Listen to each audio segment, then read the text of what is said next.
APP. Who we voting for? APP. Who we voting for? APP. Who we voting for? APP. Who we voting for? APP. Introducing the APP candidate for Christchurch East, Victor Knight. Born in the community of Curtis Gap, Enterprise in Christchurch, I developed a passion for politics very early and following my dad to political meetings.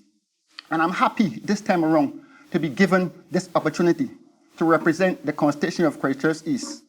One, in that this constituency is one that's sentimental to me. I grew up in this constituency. I born in this constituency. My heart lies in this constituency. I want to talk to you this evening about a few burning issues that have left unattended for many, many years. Politician after politician, party after party. I want to begin with the roads. The roads in Christchurch continue to be deplorable.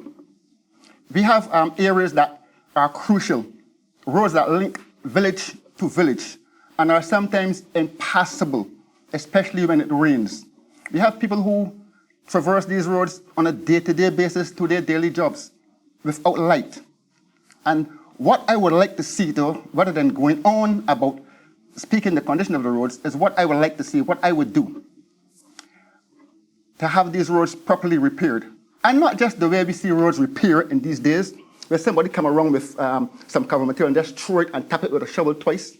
I'm talking about repair the roads in the way my dad did way back in the 70s when he was senior supervisor at the NCW, which is now the MTW.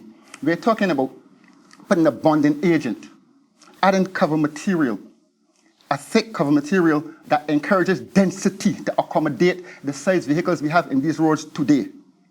We're talking about elevating flooding in these roads that prevent people from traveling from village to village. One solution I would administer for these roads, for these flooding, is to divert the water in some areas and sink a few wells. And of quite recent, we noticed that the wells hadn't been maintained or cleaned, and the wells contribute to a large quantity of the water settlement in the areas. And I would like to move on, because I don't want to be long here this evening, ladies and gentlemen. I would like to move on to the bus areas.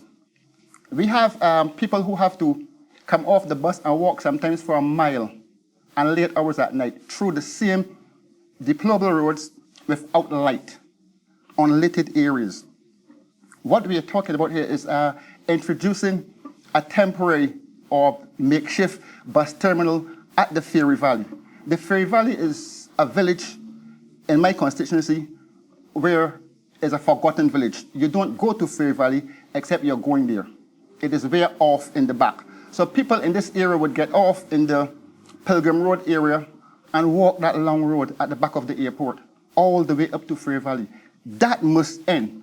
I suggest the makeshift bus terminal at this area where buses leave on the hour, every hour, and traverses through some of these areas where there's no bus running, to allow people to go to their homes safely without fear of being ambushed or bushwhacked or robbed. Thirdly, I would like to mention recreational facilities, because my focus is always on the youth, because the youth is the future of this country.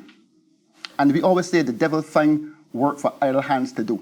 Without recreation, these youths become separated, segregation. And it is noted, when the youth play together, they stay together, and the community spirit exists.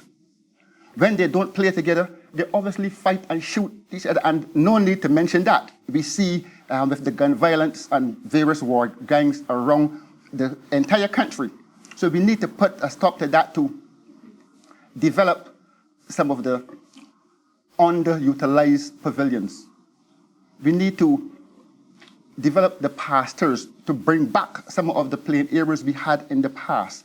We need incentives for these sports personnel, where we create competitions like we had way back then, when some of us was boys, where we played for something. So it gives you something to do. It gives you something to focus on and to be committed to, where we wouldn't have to We wouldn't have to fight against each other anymore. Another area I would like to touch on is communication. We have a breakdown in communication between the youth and the elderly. And we always talk about what we call the 3 C's. Communicate, cooperate, and being committed. We at the APP, we intend to be committed to these people. We will communicate with them, and we will cooperate with them. This is the only way forward. The APP, this is an app, not just an app. This is a party of confident, intelligent, and resourceful young men and women. So I urge you, Christchurch East and Barbados, to go out on your numbers come the 19th and vote APP. It's the only way out for us. And thank you, ladies and gentlemen. We rocking with it.